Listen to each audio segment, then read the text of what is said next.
తెలంగాణ రాష్ట్రంలో మరి విద్యాశాఖకు మంత్రి గారు లేరు. మరి ముఖ్యమంత్రి గారి కిందనే ఈ యొక్క శాఖ పనిచేస్తూ ఉంది.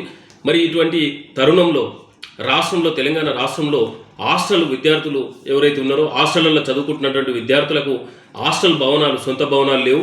మరి అవి రెంట్లకు పర్పస్న కిరాయి ప్రైవేటు బిల్డింగ్లలో నడుస్తున్నటువంటి సందర్భంలో మరి వాటికి సంబంధించినటువంటి రెంట్లు ఏవైతే ఉన్నాయో, కిరాయిలు ఏవైతే ఉన్నాయో అవి 1.5 year నుంచి దాదాపుగా రెంట్లు ఇవ్వడం లేదు.